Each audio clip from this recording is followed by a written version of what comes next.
Dan Brown's The Lost Symbol and CBS's new comedy Ghosts are among the 6 new shows we have to talk about, but none more important than Netflix's Squid Game. Everybody is talking about this, and we're going to do the same. Let's talk TV.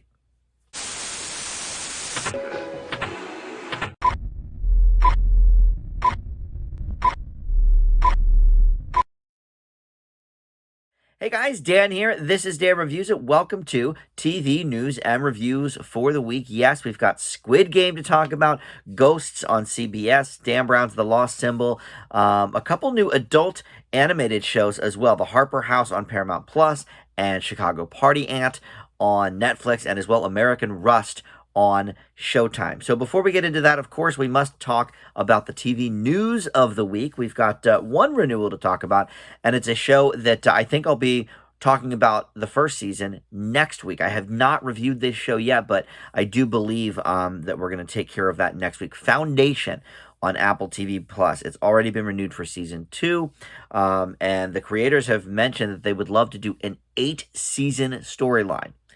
So that could be in the cards. I'm not sure, but for now, we're going to work slowly into season 2. So we'll find out how I feel about the show next week on News and Reviews. And then 2 shows ending, Better Things, which is one that I know I should watch. I have friends that really love this show, and I really enjoy Pamela Adlon and her style of comedy, and she's, the writer and producer and creator and lead actress in this show. She's been nominated for a few awards for it. So season 5, the current season, it's currently filming. That will be the last for the FX comedy, but she's going to stay with the network after the show ends, because when they signed her up for a 5th season of Better Things, they also signed her for an overall deal to develop new material. So she'll be producing other shows or miniseries or whatever down the line.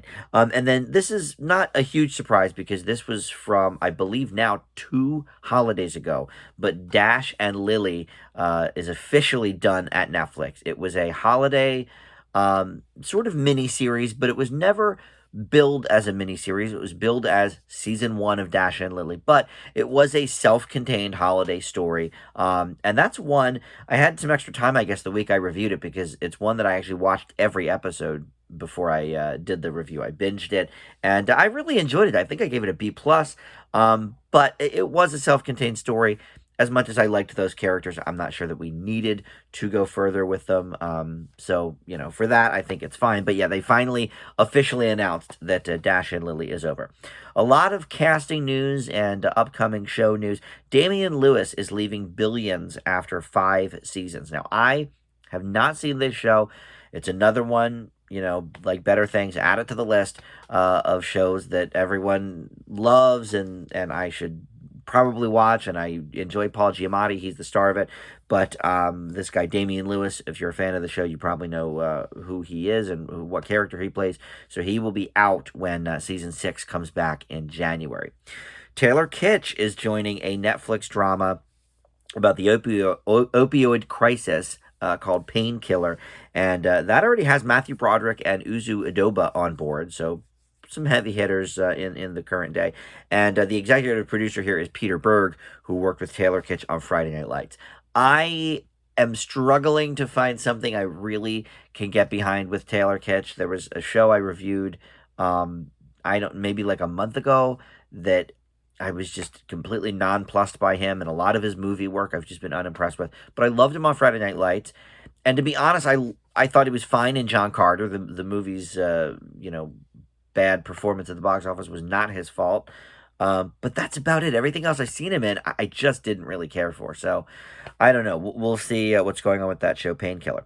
Elizabeth Moss is being replaced in Hulu's Candy, which is one of 2 series in the works about a 1980 killing in Montgomery, Alabama. Elizabeth Olsen and Lily Robb are going to play the 2 women, the murderer and the murderee, called Love and Death at HBO Max. They're going to play those 2 women. But here we have Elizabeth Moss being replaced by Jessica Biel. So there's 2 sort of competing, I don't know if they're both going to be miniseries or TV movies or what, but about these killings. So that's kind of odd. All right, what else do I have here? Steve Carell is coming back to network TV again with The Patient on FX. I guess the thing he's done lately wasn't necessarily network TV. He was on Space Force on Netflix, and then he did The Morning Show with Apple TV Plus. But this is actually a linear broadcast television network, and that is going to be called The Patient, and it's from the showrunners of The Americans, which I just started this week. I watched the first 3 episodes, and I'm all in on that show, The Americans. So this should be good. Steve Carell, I think, is very good at drama. I actually don't really care for his character being in The Morning Show season 2. I think they should have written him off. But I'm hoping they're building to something. That's a show that I do catch every week.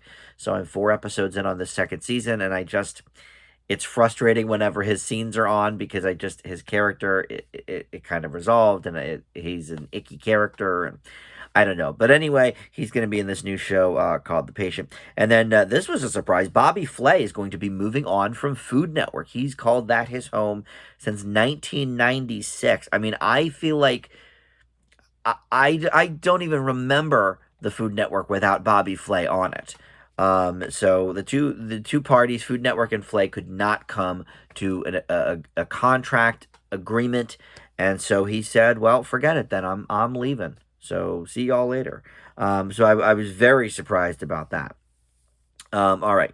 So over to reboots and spinoffs. We've got some interesting ones this week that I knew nothing about. LA Law is coming back at ABC. Now, I did know about that. We talked about that about a year ago, but it didn't have a network at the time. And ABC is not the original home of LA Law. That would be NBC.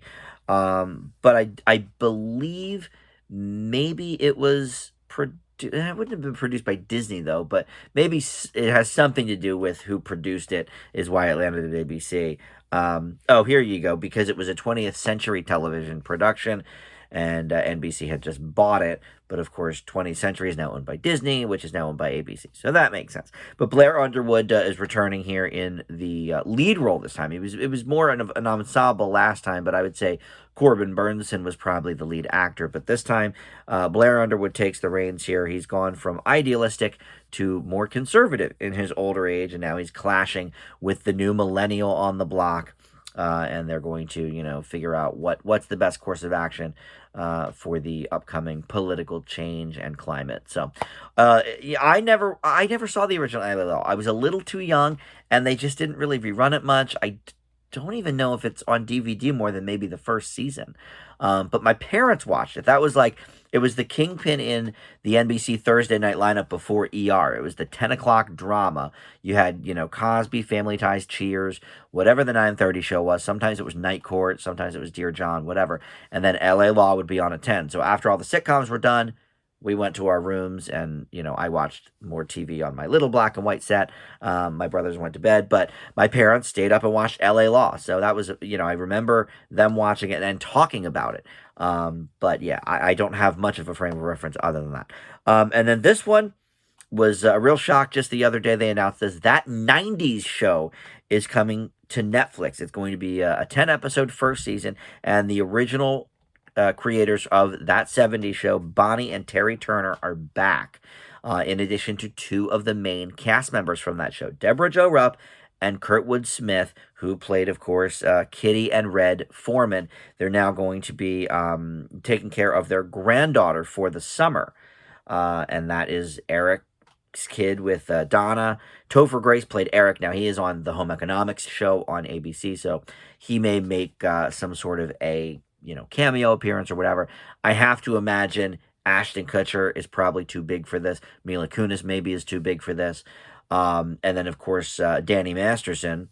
He's, been part of the rape charges from Scientology, and he's been in some legal issues for years.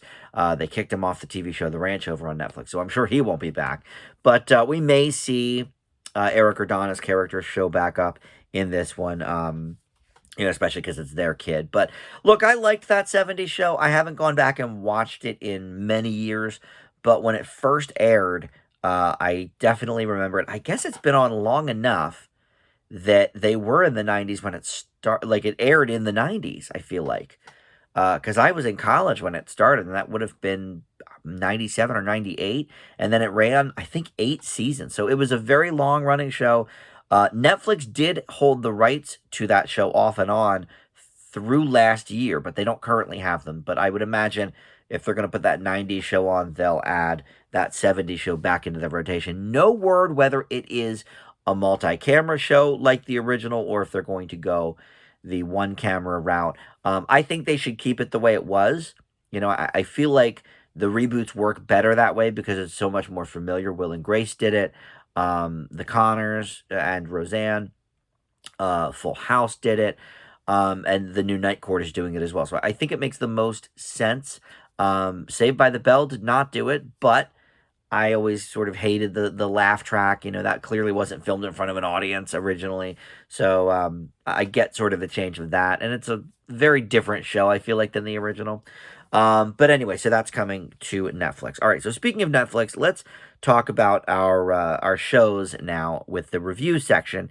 And we start with Netflix and their biggie, Squid Game. This show is just huge. It's been their top show for weeks, and I don't often do the foreign language shows on here because Netflix puts out so many of them. I mean, literally every week there's 2 or 3 new ones, and it would just, be insane to tackle all of them. So I do the ones that have gotten a buzz, that are big on their top 10 for a couple of weeks at a time. But this thing is just a juggernaut. I mean, Jimmy Fallon had the main cast on The Tonight Show this week.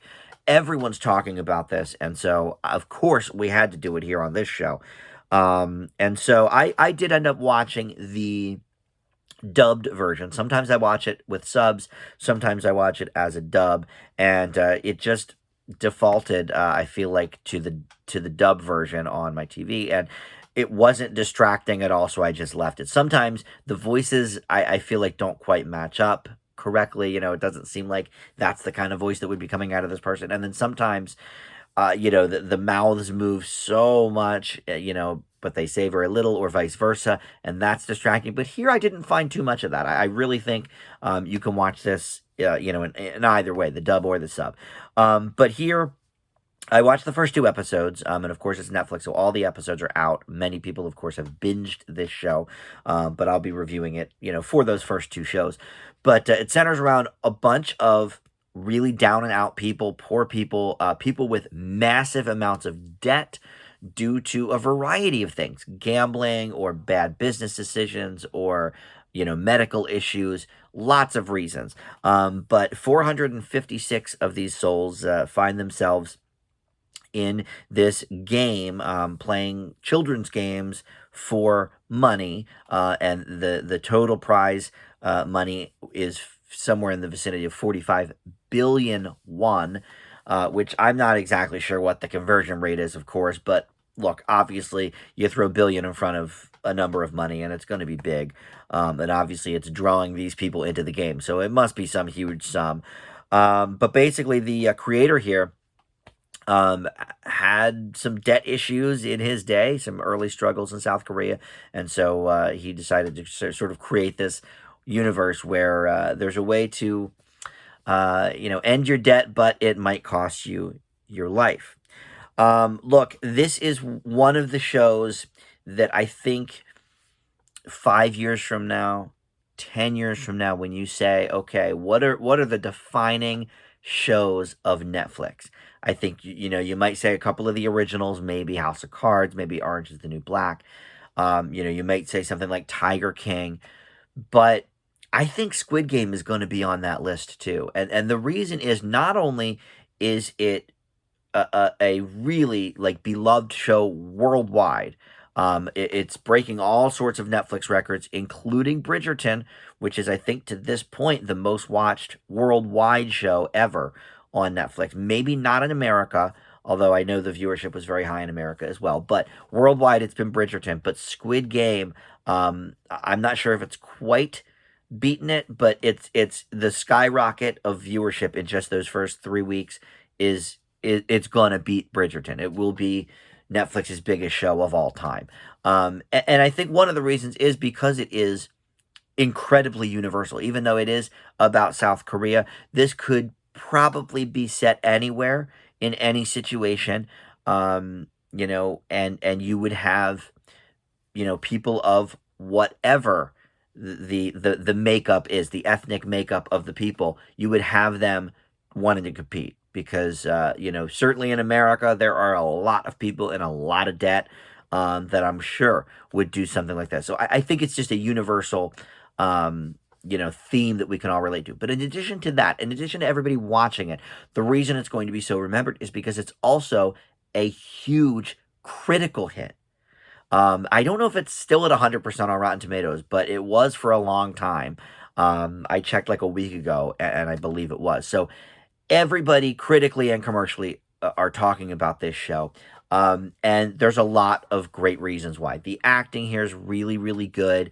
You really feel it's focusing at first. The first episode really focuses mainly on this one dude. Let me see if I can get his name here.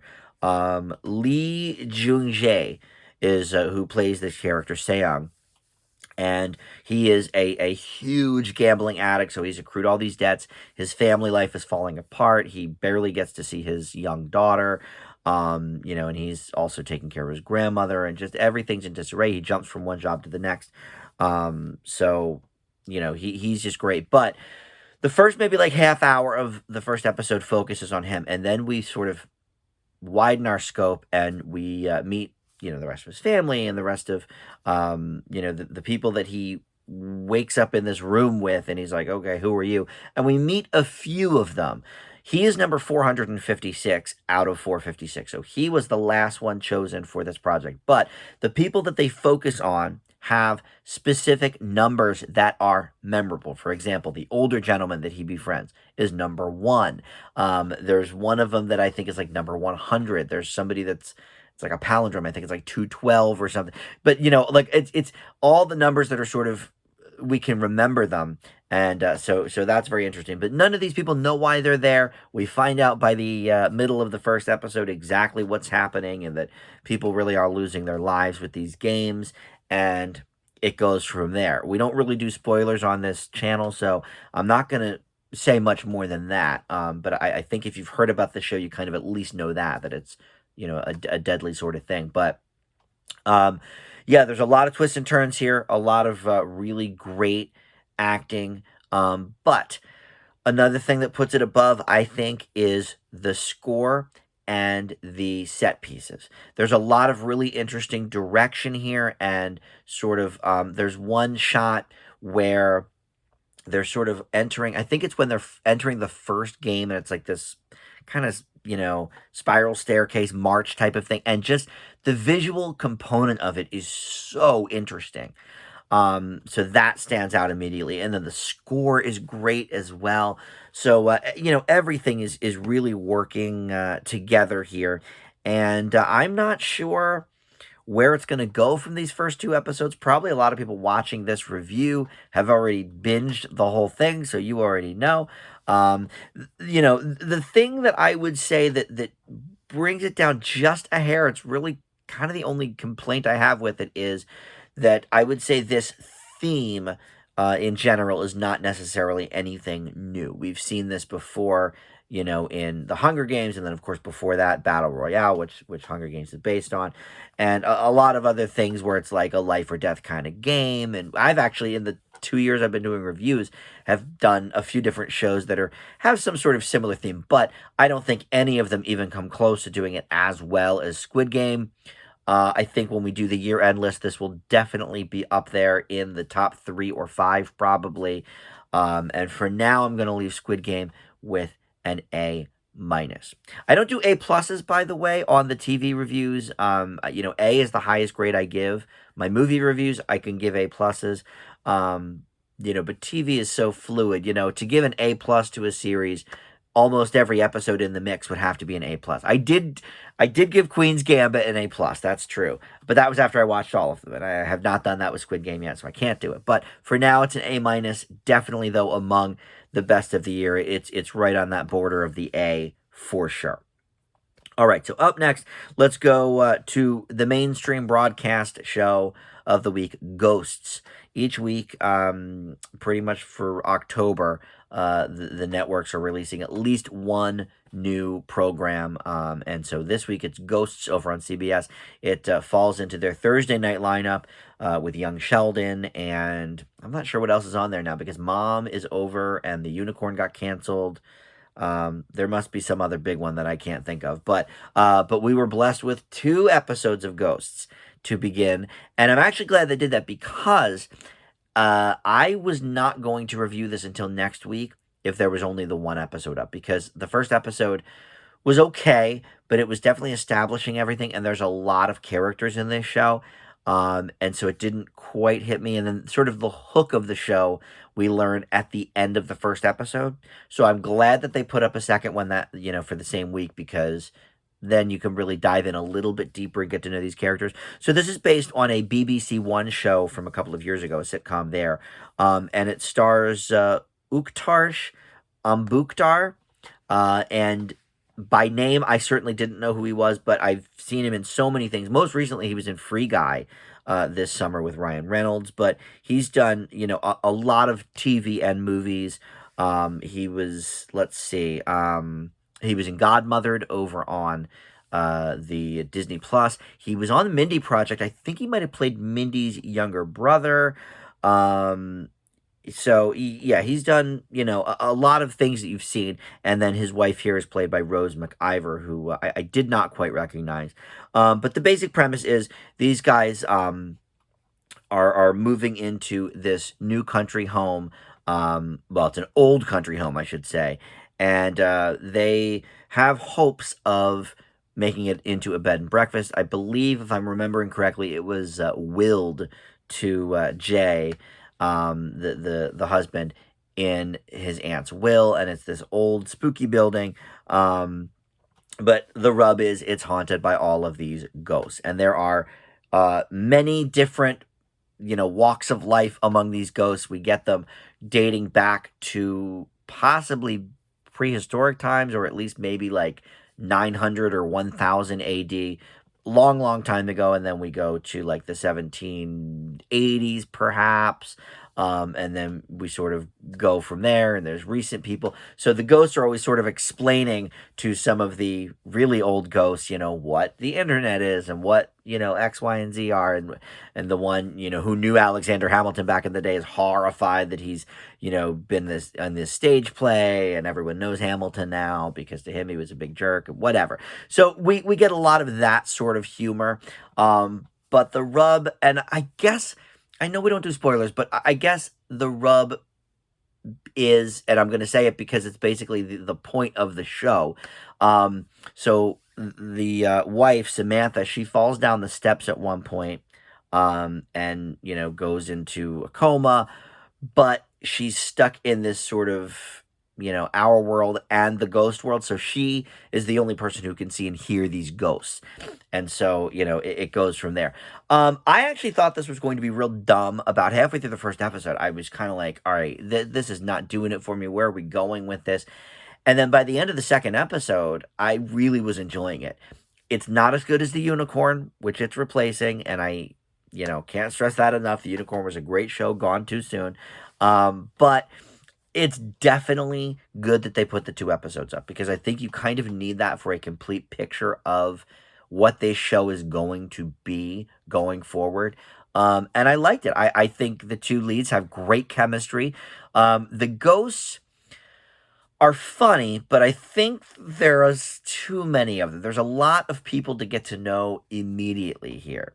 But I guess, they sort of have to get with the premise of, all right, there's a lot of ghosts here, and it's not like they're going to be necessarily adding more in, because they already sort of established that you exist in the afterlife where you died.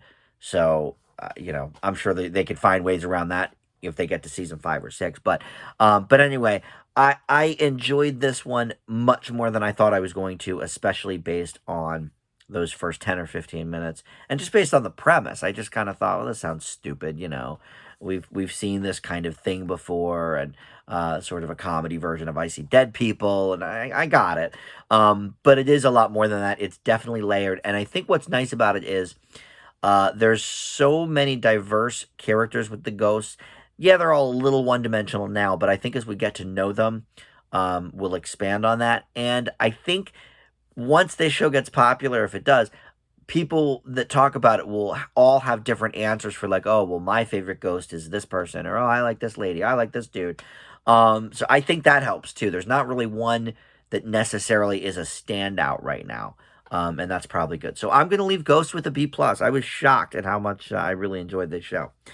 All right, so up next we go to Peacock and Dan Brown's The Lost Symbol. This is, of course, Dan Brown, the author of the Da Vinci Code and all the Robert Langdon stuff. This is another one in the Langdon series. This one is a prequel, so it would be before the Tom Hanks films, but it is good old Robert Langdon again, the old Harvard symbologist, and in this one he finds himself pulled into a series of deadly puzzles when his mentor becomes kidnapped, and the CIA is forcing him onto a task force where he is uncovering things he maybe does not want to know about. I don't have a ton of history with this character or this whole series. I'm not much of a reader, so I never read the books. And in terms of the Hanks movies, I only saw the third one, Inferno, which I was part of a discussion about these books the other week. And my buddy Tim, who comes on the channel sometimes, and my friend Melissa, who comes on the channel sometimes, they were kind of going back and forth talking about it, saying how much they enjoyed the Inferno book, but Tim acknowledged that the movie was a disaster. Well, I only saw the movie, and yeah, it stunk. It was bad. So, I can't really say that I like this character necessarily, because that's all I've seen so far, but this show has not made me a convert either.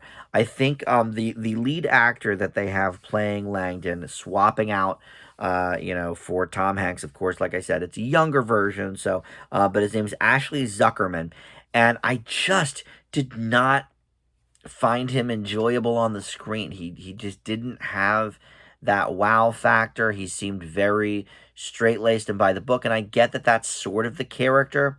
But at least with Tom Hanks, you sort of had the chemistry with the girl. I don't really think he has much chemistry with anybody in this show. Eddie Izzard is in here as well, who has been popping up a lot lately. I keep seeing him in things, and he's pretty much always enjoyable, and I'll give him an enjoyable here as well. But it just didn't really do anything for me, and I do like a good puzzle, I like a good mystery, but I guess for some reason I'm not one to delve into this idea of, the hidden symbols and all that stuff. I've never seen the National Treasure movies. It's just not something that necessarily interests me. But even if it did, I feel like this script is kind of letting down the subject matter here, because these books obviously are wildly popular. So, why I know the movies were a little bit better received, at least than the third movie. I know people seem to like the Angels and Demons movie, I think. Da Vinci Code they have problems with. I know they talked about Tom Hanks' hair a lot, but I think the movie itself gave people problems, which I can see because Ron Howard directed it, and I don't think he's made a good movie in probably close to 20 years, except for that race car movie. So I can see that. I don't think he has anything specifically to do with this, but I think it's still got a lot of the same issues that I felt with Inferno. Probably not as many, but I don't see myself sticking with this show. It did not really reel me in, and I just don't find this lead charismatic. So I'm going to leave Dan Brown's The Lost Symbol with a C. All right, we go to Showtime next for American Rust. And I was pretty interested in this. Jeff Daniels, Maura Tierney are the stars. And it's based on a book as well. This one is set in a small town somewhere in western Pennsylvania. I guess kind of like between maybe Pittsburgh and Erie. I was kind of envisioning it. And that's not too far from me. I'm down in South PA. But Chief of Police Del Harris is played by Jeff Daniels, and here he is investigating this whole thing with the son of the woman that he's in love with, played by Maura Tierney, who the son is accused of murder, so he's got to, go between putting on his chief of police hat and his I want to be your lover hat.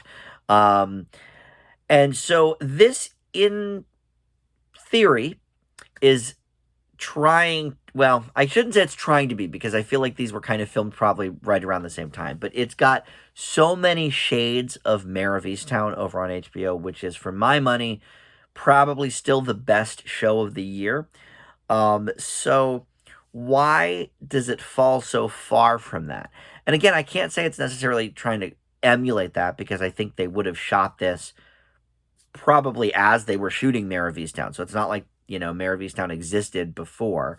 And this is based on a book, so obviously it's doing a lot of the things that the book is doing, I'm sure.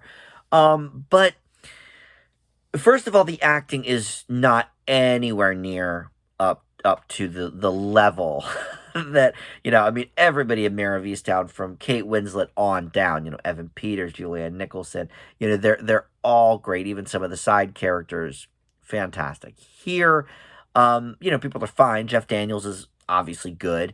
But nobody's doing the accents, obviously in Mare of Easttown, there's very specific Delaware County accents. I grew up there, so I know those accents, forwards and backwards. My parents still speak like that. But, there's also an accent in the western part of Pennsylvania, and these guys aren't picking up on any of that. So, okay, it's a minor gripe, because very few shows delve into it the way Mare of Easttown did. So let's move on from the accents. But in addition, the mystery element surrounding everything here is not as compelling. And I'm not quite sure. I was trying hard to think about what the difference is in the look and the tone of the grittiness of the town. And we're all poor, and the lighting is always low and dim, and, but this is almost colorless. Like, I get that it's Rust Belt, USA, but I mean, the filters on the lenses of the cameras, I mean, everything is just painted in this like drab brown. I think the most, the most eye-popping color is like a dark maroon. It's just ugly to look at, and that's not the end of the world. Mare of Easttown wasn't beautiful to look at, In fact, it showed some very unflattering parts of Delaware County, and the lighting there was, dim, and everything so dank, and people have problems. But this just seemed like they were trying so hard to just showcase the despair of the people, as opposed to, let's talk about their characters. And I think that's sort of the major difference here. And I know it's maybe unfair to compare something like this to one of the great shows of the year. But we do always sort of compare things, right? And so for this, it's just such a pale imitation of everything that worked about Mare of Easttown. And then the central mystery just isn't that compelling, So I think this is the slightest of positives, because, there is some good acting here, but it's very drab. It's not a feel-good show, and a lot of shows are not these days. But I think they leaned in so hard to it that it's almost impossible to even care to get to know the characters, because you just don't want to spend any more time in the town. But look, the acting is good, of course. Jeff Daniels is always good. And I do think it's probably very realistic. So I do have to give it that slight edge, slight positive. This one for me, American Rust, it's a B minus, but it is not something I'm going to go back and keep watching. Actually, it's a lot like Scenes of a Marriage from last week. I think I gave it the same grade. For some similar reasons, some different ones. All right, and then the last two shows I'm going to actually review together. I do this sometimes if there's two very similar shows that are premiering. So over on Paramount Plus, you have The Harper House, and then over on Netflix, Chicago Party Ant. And these shows are both, adult animated comedies with a female lead from, that's a side character on another show, the actress portraying her, and sort of the world around her. And so in Harper House's case, it's Rhea Seehorn, who plays on Better Call Saul. She plays, sort of the the partner of Jamie McGill. Is it Kim Wexler? I want to say it is. So she's doing the lead here, and then her husband here is played by Jason Lee. And then a couple other names you might know, including Tatiana Maslany from not Black Mirror. What is she on? That show where she plays all the different characters. I'm gonna kick myself later for not thinking of that, but you know what I mean. Orphan something, Orphan Black, not Black Mirror, Orphan Black. That's where I was getting confused. And then over on Netflix, Chicago Party Ant features, I would say, a much bigger cast of known people. Lauren Ash, though, plays the lead character, and she was a co-star on Superstore. But then you've also got RuPaul in a minor role here. Bob Odenkirk, speaking of Better Call Saul. Ike Barinholtz and his brother John Barinholtz, who was also on Superstore. So a lot of people there. So basically, the plots go like this. So on Chicago Party Ant, you've got Lauren Ash playing Diane, who is this, partying aunt. She's in her probably 50s now. And she's just the life of the party. She is constantly avoiding growing up, and she does cut hair, so she has a job, but the company she's working for wants to go corporate, and she's not having that because she's a rebel and all of this. And you've got Rory O'Malley playing her nephew, who is gay, and comes from this very hoity-toity family, and Diane's sister kind of hates that she's so involved in his life and in their lives in general, but he decides to take a semester away from his Ivy League scholarship, and instead of going directly to college, staying with his aunt and sort of getting to know how she lives and learning some life lessons. Then over on the Harper house, you have this house that is just falling apart. And I believe, now see, this is where I'm getting a little confused with CBS's Ghost, because I can't remember if they inherited the house or if they just are moving into the house. But here, they definitely inherited the house from somebody. But it is this decaying house that is just gross, and there's a lot of weird crap going on in there. There's raccoons living underneath, and they have a pair of 11-year-old twins, Ollie, who is a girl, and Freddie, who is a boy, and they are very, very different.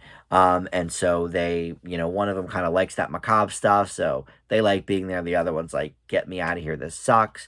But they're in debt, so they ended up selling their house. They cannot get out of this house. They gotta stay. So let's, try and steal cable for the pay-per-view fight, and we'll show the neighbors we're cool. So that's sort of the premise of the first episode. But so Chicago Party Ant has 8 episodes on Netflix now, and 8 more coming, I think, before the end of the year. They ordered 16 of those, which is rare for a first season show. Well, I guess with the comedies, sometimes they'll do that. And then on Paramount Plus, it's every week for the Harper House. But both these shows sort of take a similar tact on what to do with an adult comedy. Which is throw a lot of curse words in there, throw a lot of people that maybe we can't quite get behind because they're sort of trash people. But oddly enough, one of these worked pretty well for me, and the other one really disappointed. I think adult animation is best when it's got a healthy dose of adult things, like some swearing and, like whatever, maybe some, minor drug use or whatever. Anything that makes it higher than a PG-13, right? And this is a problem I had with the movie Sausage Party, too. You have to have more for your jokes than just adults cursing, saying things that are, bawdy. Netflix has a lot of these shows, by the way, that I really don't care for those reasons. Hoops is one of them. Harper House does exactly that. There's all of this just guttural humor, which is fine. I can take cursing. I like all of that stuff. But there has to be jokes behind it. The joke can't be that you cursed. The joke can't necessarily be, oh, I'm a garbage person with no remorse. There has to be more to it than that. And so by the end of the first episode of Harper House, I was real disappointed. I got maybe a couple of laughs out of it, but they're really banking hard on that theme of, let's be adult for adult's sake and not actually put a story or characterization into it. And opposite, with Chicago Party Ant, which is odd because it's on Netflix, and usually they're the ones who kind of fail at the adult animation stuff. But I actually thought this was really funny. And I may be in the minority here because on Rotten Tomatoes, it's sort of flipped. Now, these types of shows only usually get like 8 reviews on Rotten, so this isn't out of like 100 people. But, Chicago Party Ant definitely on the lower end, and Harper House higher up. So maybe I'm in the minority. But I thought the voice work was a lot better here. I thought Lauren Ash, and I've only really seen her do the character in Superstore, and I've seen her on a couple of talk shows being herself, but like I've not seen her in a ton of different things, but I thought she was really funny here, really sort of grasping this character. And what I like about the character specifically is she is a mess, and she knows she's a mess, and she's a bit unapologetic about it. In fact, she's a lot sometimes unapologetic about it, but she cares about her family. She loves her family, and by the end of the first episode, she actually saves her nephew from this deadly job that he went on to try and earn some extra money. And so she saves the day because family comes first. And, it's sort of a theme that is tried and true. I mean, it's why Married with Children worked. They sort of all hated each other, but at the end of the day, if you come in a Bundy, they're going to come for you. They have each other's back. Tried and true, but it works. And it works here as well. And I think the jokes are sharper. The writing is sharper. The voice work is better. And I like Rhea Seehorn on Better Call Saul. I really do. The Kim Wexler character is great. But I just didn't feel like she was throwing much into this voice role, to be completely honest. It seemed a bit bland to me. Jason Lee was doing a great job. And, of course, he's done things, going back to The Incredibles on Pixar and probably even before that. But I thought he did a good job, and the little kids are okay. But it's not a family I want to spend more time with, and I do want to spend more time with the Chicago Party Ant. I really do. So I'll grade these together as I've sort of reviewed them together. So I will leave the Harper House with a D+, and I will leave the Chicago Party Ant with a B. There you go. So all right, definitely the one to watch this week is Squid Games. What a knockout of a show. I can definitely see this, being very, very high up for me at the end of the year. Once I finish it, it could easily be an A, maybe even an A+. I do grade A+s if I've watched the whole thing and feel confident about it. But it's like one a year pretty much, so it's rare. But maybe, there's a reason it's being talked about by everyone. So that will do it for the TV news and reviews. We will have more for you next week. I think the new network show next week is something on ABC. And then I think we have the 4400 coming up too, the reboot on the CW. And I just finished the original show of that like a year ago. So that'll be interesting to kind of look at the new episodes of. But all that's coming up, and we'll still catch up on some of the other things from late September, early October that we haven't gotten to yet. So yeah, we'll come back next week for more. Thanks for watching. Bye.